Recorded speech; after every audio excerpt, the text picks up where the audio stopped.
अल बकरा आयत नंबर 223 में अल्लाह फरमाता है, तुम्हारी औरतें तुम्हारी खेती। अस्सलामु अलैकुम वरहमतुल्लाहि वबरकातुहू। नाज़रीन किराम, इन दिनों एक फ़िल्म रिलीज़ होने वाली है और जिसका नाम हमारे 12। इस फ़िल्म के अंदर कुरान मजीद की आयत निसाउकुम हर्सुल लकुम फ़ातू हर्सकुम अन्ना शिअ्तुम वक़द्दिमू लिअन्फुसिकुम वत्तक़ुल्लाह वअलमू अन्नकुम मुलाक़ू वबश्शिरिल मुमिनीन, इस आयत के ऊपर एतराज़ किया गया है और इस आयत की मनमानी तशरीह की गई है और उस तशरीह के ज़रिए ये ज़ाहिर करने की कोशिश की गई है कि इस्लाम के अंदर औरत का कोई मकाम व मर्तबा नहीं है और औरत के साथ नाज़ेबा सलूक होता है। उसके अंदर ये भी दिखलाया गया कि एक औरत हमल से है और उसका शौहर उसके साथ ज़बरदस्ती कर रहा है। इसी तरीक़े से उसके अंदर ये भी बतलाया गया कि औरत ना चाह रही है और शौहर उस पर ज़बरदस्ती कर रहा है। इस तरीक़े से मुख्तलिफ़ चीज़ें उसके अंदर जो इस्लाम के ख़िलाफ़ हो सकती हैं उसको बतलाने की कोशिश की गई है। सामीन इकराम, सबसे पहले तो हमें ये समझना चाहिए कि जब से इस्लाम इस दुनिया में आया है तब से लेकर आज तक और जब तक ये क़यामत दुनिया कायम रहेगी, यानी ता क़यामत, इस दुनिया के अंदर इस्लाम के मुखालिफिन आते रहे और अपनी बिसात भर वो कोशिशें करते रहे इस्लाम को बदनाम करने की, मुसलमानों को बदनाम करने की और मुसलमानों के ख़िलाफ़ बेशुमार साजिशें उन्होंने की। लेकिन तारीख़ ने देखा कि हर ज़माने में मुसलमान जो है उभरे हैं और इस्लामी तालीमात को लोगों ने अपनाया है और जहाँ भी मुसलमान इस्लाम को लेकर पहुँचे हैं, इलाक़े के इलाक़े इस्लाम से मुतासिर हुए और इस्लाम से मुतासिर होकर उन्होंने इस्लाम को कबूल किया है। तो ये लोग जो इस्लाम के ख़िलाफ़ प्रोपेगेंडा कर रहे हैं और इस्लाम को बदनाम करने की कोशिश कर रहे हैं, इनसे मुसलमानों को घबराने की या परेशान होने की ज़रूरत नहीं है, क्योंकि ये जो मज़हब है हमारा, ये जो मिल्लत है हमारा, जो अल्लाह तबारक व तआला ने जो शरीयत हमको दी है, ये वो शरीयत इस्लाम है जिसकी हिफाजत की ज़िम्मेदारी ख़ुद अल्लाह ने ली है।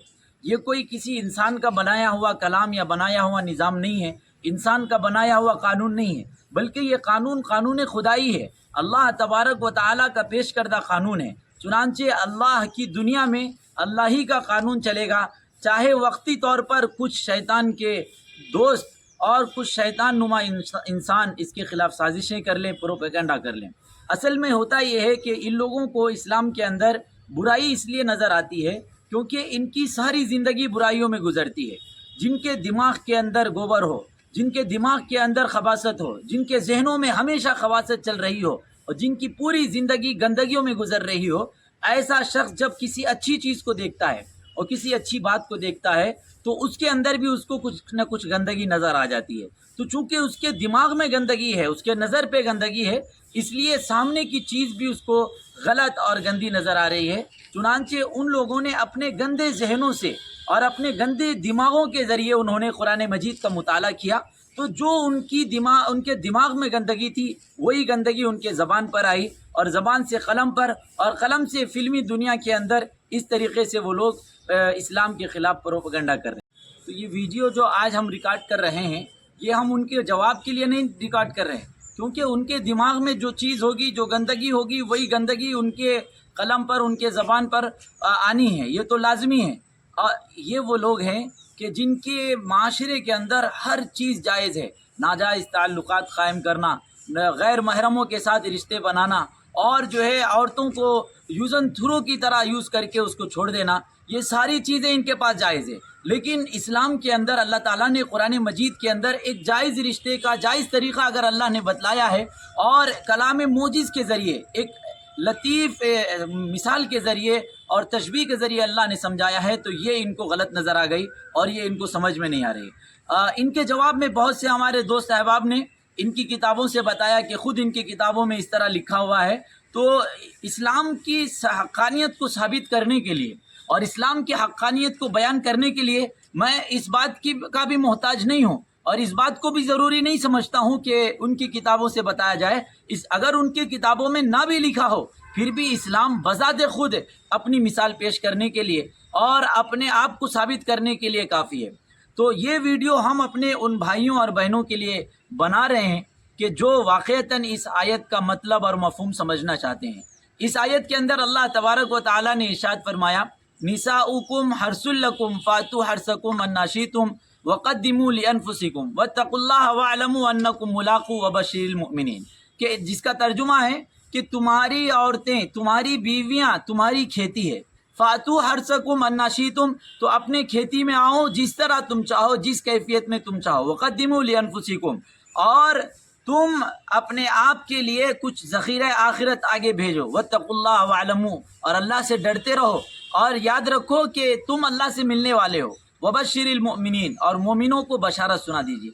ये कितनी प्यारी आयत है कि जिसके अंदर अल्लाह तबारक व तआला ने औरतों को खेती से तशबीह दी।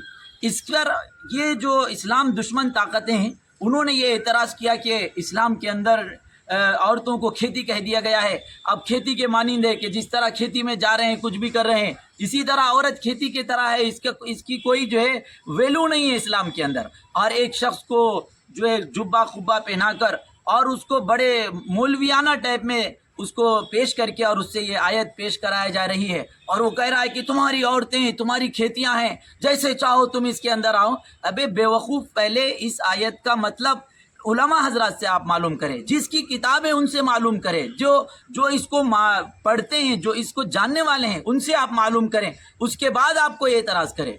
उलमा इसकी तफसीर में लिखते हैं कि इस आयत के अंदर जो अल्लाह तबारक व तआला ने औरतों को खेती कहा है, ये औरतों के लिए एजाज़ है, ये औरतों के लिए शर्फ है कि इंसान की ज़िंदगी के लिए ज़रूरी है कि खेत का वजूद हो, कि खेती होगी तो फिर फसल होगा, और फसल है तो फिर अनाज आपको मिलेगा, और फिर अनाज खाने के ज़रिए आपकी सेहत बाकी रहेगी, आपकी ज़िंदगी बाकी रहेगी। अगर खेती ना हो और फसल ना उगाई जाए और जो है अनाज का वजूद ना हो, तो फिर इंसान की ज़िंदगी बाकी नहीं रह सकती, इंसान भूखे मर जाएगा। तो इंसान की ज़िंदगी के बका के लिए जिस तरह खेती ज़रूरी है, इसी तरह इंसान की ज़िंदगी के वजूद के लिए औरत ज़रूरी है। अगर औरत ना हो तो इंसान का वजूद नहीं हो सकता, इंसान वजूद में नहीं आ सकता। इंसान के वजूद में आने के लिए, इंसान के दुनिया में आने के लिए ज़रूरी है कि औरत का वजूद हो। तो जिस तरह खेती इंसान के बका के लिए ज़रूरी है, इसी तरह औरत इंसान के वजूद के लिए ज़रूरी है। तो अल्लाह ताला ने इंसान के वजूद के लिए औरत को ज़रूरी करार दिया। ये मकाम अल्लाह ने औरत को अता फरमाया इस आयत के ज़रिए कि औरत इंसानियत के लिए ज़रूरी है, इंसानियत के बका के लिए ज़रूरी है। ये मकाम अल्लाह ने इसके अंदर अता फरमाया। और ये तशबीह अल्लाह ने इसलिए इख्तियार की कि इसके अंदर अल्लाह ताला मर्दों को ये हिदायत दे रहा है कि आप अपनी औरतों की रियायत करें और उनकी ज़रूरियात को पूरा करें। कि जिस तरह एक इंसान जब खेती करता है तो खेती की देखभाल करता है, ऐसा नहीं कि खेत में दाना डाल दिया और उसको छोड़ दिया, बल्कि दाना डालने के बाद दाने को जिस चीज़ की ज़रूरत होती है वो चीज़ फराहम करता है। अगर खाद की ज़रूरत है तो खाद फराहम करता है, अगर पानी की ज़रूरत है तो पानी फराहम करता है। और उसके बाद जो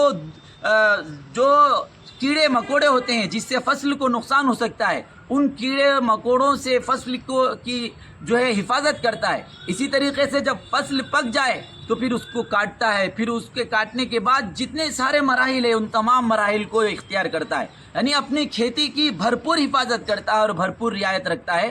तो इस आयत के अंदर अल्लाह ताला मुसलमानों से ये कहना चाह रहे हैं कि औरत भी तुम्हारे लिए खेती के मानिंद है। जिस तरह अपनी खेती की भरपूर रियायत की जाती है और उसकी ज़रूरियात की तकमील की जाती है, मुसलमानों को चाहिए कि मुसलमान भी अपनी बीवी की रियायत करे, उसके ख्वाहिशात, उसके जज्बात और उसकी ज़रूरियात की रियायत करे। ये अल्लाह ताला ने इस आयत के अंदर हुक्म दिया।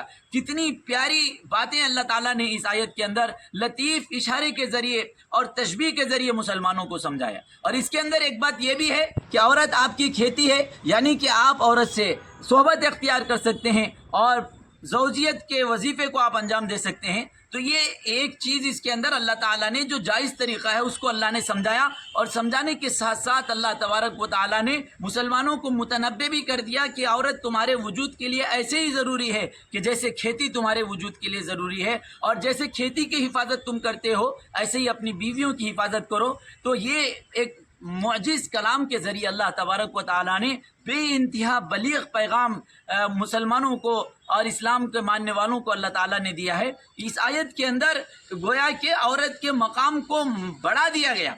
لیکن جس کے ذہن میں خباثت ہو اور جس کے ذہن میں غلاظت ہو تو اس کے زبان سے غلاظت ہی نکلنے والی ہے. تو مسلمانوں کو ان تمام چیزوں سے بہت زیادہ گھبرانا نہیں چاہیے. آپ دیکھیں کہ ہمارے آقا محمد عربی محمد رسول اللہ صلی اللہ علیہ وسلم نے جب دین کی دعوت دینی شروع کی تو کفار مکہ بھی بولے ہو گئے اور ان کو سمجھ میں نہیں آتا تھا کہ ہم کیا کر رہے ہیں. تو انہوں نے کیا کیا، کسی نے حضور کو ساحر کہا، کسی نے جادوگر کہا، کسی نے پاگل کہا، کسی نے دیوانہ کہا، اور کوئی کچھ کہتے تھے اور مکے کے بارڈر پہ چلے جاتے تھے. اور کوئی آتا تھا اگر دوسرے علاقے سے تو پہلے ہی اس کو سمجھا دیتے تھے کہ دیکھو ہمارے یہاں ایک پاگل ہے، ہمارے یہاں ایک دیوانہ ہے، ہمارے یہاں ایک دین سے بیزار شخص ہے، اس کی بات نہیں سننا، اس کے قریب نہیں جانا. لیکن تاریخ نے دیکھا کہ اتنی ساری مخالفتوں کے باوجود بھی جب کوئی انسان حضور کو دیکھ لیتا تھا اور حضور کے کلام کو سن لیتا تھا تو وہ کلام کا عاشق ہو جاتا تھا اور پھر وہ اسلام قبول کرے بغیر نہیں رہ سکتا تھا. تو یہ مقام اللہ نے اسلام کے اندر دیا ہے کہ اللہ تعالیٰ نے